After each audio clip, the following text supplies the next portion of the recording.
മലയാളികൾക്ക് എക്കാലവും പ്രിയപ്പെട്ട തകഴിയുടെ ചെമ്മീനും MTയുടെ നിർമാല്യവുമൊക്കെ സിനിമാവിഷ്കരണം നടന്ന പുസ്തകങ്ങളാണ്. ഗ്രൂപ്പിൽ ഇന്ദു ഗോപന്റെ തന്നെ ചെറുകഥകളും സിനിമകളാക്കപ്പെട്ടിട്ടുണ്ട്. എന്നാൽ വിലായത്ത് ബുദ്ധ വായിച്ചിട്ടുള്ളവർക്ക് അത് സിനിമയാക്കപ്പെടുക എന്നത് വളരെ സ്പെഷ്യലാണ്. കാരണം വായിക്കുമ്പോൾ തന്നെ ഒരു സിനിമാ രൂപത്തിൽ വിഷ്വലൈസ് ചെയ്തുകൊണ്ടാണത് വായിക്കപ്പെട്ടത്. വളരെ ചെറിയൊരു നോവൽ, ഏച്ചുകെട്ടലുകളോ അനാവശ്യമായ നീട്ടലുകളോ ഒന്നുമില്ലാതെ കൃത്യമായി പറയേണ്ട കാര്യങ്ങൾ മാത്രം പറഞ്ഞുകൊണ്ട് വായനയിലൂടെ സിനിമാറ്റിക് എക്സ്പീരിയൻസ് നൽകുന്നൊരു നോവൽ. മലയാളത്തിൻ്റെ പ്രിയപ്പെട്ട സച്ചി ചെയ്യേണ്ടിയിരുന്നൊരു സിനിമ. അകാലത്തിൽ അദ്ദേഹത്തിൻ്റെ വിയോഗത്തെ തുടർന്ന് അദ്ദേഹത്തിൻ്റെ ശിഷ്യനായ ശ്രീ ജയൻ നമ്പ്യാർ സംവിധാനം ചെയ്യുന്നു. ഈ ചിത്രത്തിൻ്റെ ചിത്രീകരണത്തിനിടയ്ക്ക് പൃഥ്വിരാജിൻ്റെ കാലിന് പരിക്കുപറ്റി സർജറിക്ക് വിധേയനാകുന്നു, സിനിമയുടെ ക്ലൈമാക്സ് നോവലിൽ നിന്ന് വ്യത്യസ്തമായിരിക്കുന്നു തുടങ്ങിയ വാർത്തകൾ ഏറെയുണ്ടായിരുന്നു. ഇതെല്ലാം കേട്ടപ്പോൾ മനസ്സിലുണ്ടായ ഒരു ആശങ്ക, വിലായത് ബുദ്ധ എന്ന നോവലിൻ്റെ ആത്മാവ് ചോരാതെ തന്നെ സിനിമയിലേക്ക് പകർത്താൻ നിർമ്മാതാക്കൾക്ക് സാധിക്കില്ലേ എന്നുള്ളതായിരുന്നു. വിലായത് ബുദ്ധ പേര് സൂചിപ്പിക്കുന്നത് പോലെ തന്നെ ഒറ്റ തടി കൊണ്ട് ബുദ്ധനെ സൃഷ്ടിക്കാൻ പറ്റുന്ന മികച്ച ഗുണനിലവാരമുള്ള ചന്ദനത്തടി. ചന്ദനക്കൊള്ളയുമായി ബന്ധപ്പെട്ട് അല്ലു അർജുൻ്റെ പുഷ്പ സീരീസ് സിനിമകൾ ഉണ്ടായിട്ടുണ്ടെങ്കിലും അതിനു മുൻപ് തന്നെ എഴുതപ്പെട്ട, കൺസീവ് ചെയ്യാൻ തീരുമാനിക്കപ്പെട്ട സിനിമയാണ് വിലായത് ബുദ്ധ. മലയാളത്തിൻ്റെ പുഷ്പ ലൈറ്റ് എന്നൊക്കെ പാപ്പരാസികൾ വിശേഷിപ്പിച്ച സിനിമ ആദ്യ ദിവസം തന്നെ കോഴിക്കോട് കോർണേഷൻ തിയേറ്ററിൽ വെച്ചാണ് കണ്ടത്. പണ്ട് മുതലേ ശ്രദ്ധിച്ചിട്ടുള്ളൊരു കാര്യമാണ് പൃഥ്വിരാജിൻ്റെ സിനിമകളിൽ നല്ല യുവതാരങ്ങൾക്ക് നൽകുന്ന സപ്പോർട്ട്. ടൊവിനോയും സുധേവ് നായരും ഒക്കെ പണ്ട് മുതലേ അദ്ദേഹത്തിൻ്റെ യൂണിവേഴ്സിലുള്ള ആൾക്കാരാണ്. അതുപോലെ തന്നെ അനു മോഹൻ, ധ്രുവൻ തുടങ്ങിയവരെയൊക്കെ പടത്തിൽ കാണാൻ സാധിച്ചത് വളരെയധികം സന്തോഷം നൽകി. പടത്തിലേക്ക് വന്ന പടം ഒരു കംപ്ലീറ്റ് ഷമ്മി തിലകൻ ഷോ ആണ്. കാലഘട്ടത്തിനപ്പുറവും ഇപ്പുറവുമുള്ള വേഷങ്ങൾ കൈയടക്കത്തോടെ ഗംഭീരമായി പെർഫോം ചെയ്യാൻ അദ്ദേഹത്തിനായി. തീട്ടത്തിൽ വീണ ശേഷമുള്ള രംഗങ്ങളും അതുപോലെ തന്നെ പടം അവസാനിക്കാൻ പോകുന്ന സമയത്ത് പ്രായമായിട്ടുള്ള ഷമ്മി തിലകൻ്റെ പെർഫോമൻസും ഒക്കെ വേറെ ലെവലാണ്. ചില ദൃശ്യങ്ങളിലൊക്കെ കണ്ടത് തിലകൻ ചേട്ടനെ തന്നെയാണ്. ശരിക്കും തിലകൻ ചേട്ടൻ പുനരാവതരിച്ചതുപോലെ തോന്നി. പൂർണ്ണമായും കഥയിലൂന്നിയ ഒരു തിരക്കഥ തന്നെയാണ് തയ്യാറാക്കപ്പെട്ടിരിക്കുന്നത്.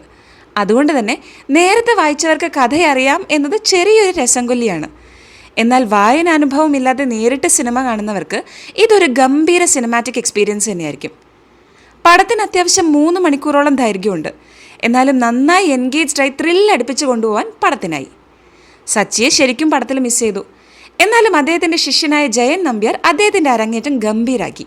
ഒരു തിരഞ്ഞെടുപ്പ് കാലത്ത് ആരംഭിച്ച് മറ്റൊരു തിരഞ്ഞെടുപ്പ് കാലത്ത് അവസാനിക്കുന്ന ഒരു കഥയായിട്ടാണ് പടം ചിത്രീകരിച്ചിരിക്കുന്നത്. നമ്മുടെ നാട്ടിലും തിരഞ്ഞെടുപ്പ് അടുത്തിരിക്കുന്ന ഈ കാലഘട്ടത്തിൽ നമ്മൾക്ക് ചില പരിചിതമായ തിരഞ്ഞെടുപ്പ് ഗിമ്മിക്കുകളും ഇതിൽ കാണാൻ സാധിക്കും. അതിൻ്റെ ബാക്കിപത്രം കൂടിയാണ് ഷമ്മി തിലകൻ അവതരിപ്പിച്ച കഥാപാത്രം. മനുഷ്യമൂല്യങ്ങൾക്ക് ചേർന്നത് സംഭവിച്ച അല്ലെങ്കിൽ സംഭവിച്ചുകൊണ്ടിരിക്കുന്ന സമകാലിക രാഷ്ട്രീയ സാഹചര്യത്തിൻ്റെ ഒരു നേർചിത്രം കൂടെയാണ് സിനിമ. ഷമ്മി തിലകൻ്റെ പെർഫോമൻസ് കഴിഞ്ഞപ്പോൾ ഏറ്റവും അധികം ഇഷ്ടപ്പെട്ടത് നായികയായ പ്രിയംവദ കൃഷ്ണൻ്റെ പെർഫോമൻസാണ്. ചൈതന്യമായി നിറഞ്ഞിരുന്നു പ്രിയംവദ. ഒരു വില്ലനെ ചവിട്ടുന്ന രംഗമൊക്കെ തികച്ചും കൺവിൻസിംഗ് ആയാണ് അവർ ചെയ്തത്.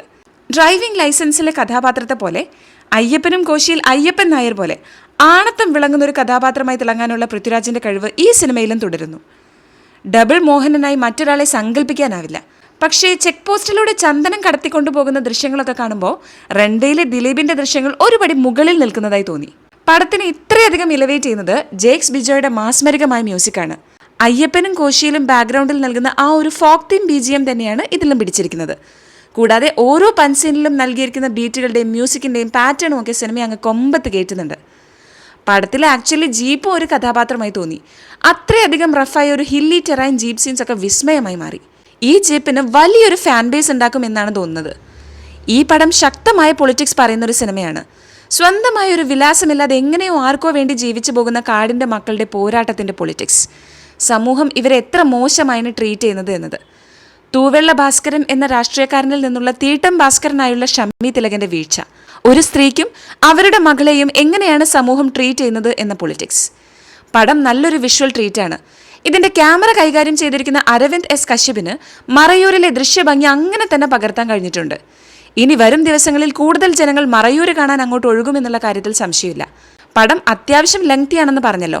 കുറച്ചുകൂടി ഒന്ന് ക്രിസ്പായി അവതരിപ്പിച്ച പടത്തിന്റെ തീവ്രത ഒന്നുകൂടി ഉയർന്നേനെ എന്നതാണ് നമ്മുടെ ഒരു ഇത്. എന്തായാലും എല്ലാവരും തിയേറ്ററിൽ തന്നെ പോയി പടം കാണാൻ ശ്രദ്ധിക്കുക. നല്ല അടിപൊളി പൃഥ്വിരാജ് ഫാൻസിൻ്റെ കൂടെ ആഘോഷവും ആരവവുമായി നല്ല തിങ്ങി നിറഞ്ഞ് എപ്പിക് സ്ക്രീൻ തിയേറ്ററിൽ പടം കണ്ടു കഴിഞ്ഞാൽ കിട്ടുന്ന ഫീൽ അത് ഡബിൾ ആയിരിക്കും, ഡബിൾ. അപ്പം നിങ്ങളുടെ അഭിപ്രായങ്ങൾ കമൻറ്റ് ചെയ്യാൻ മറക്കണ്ട.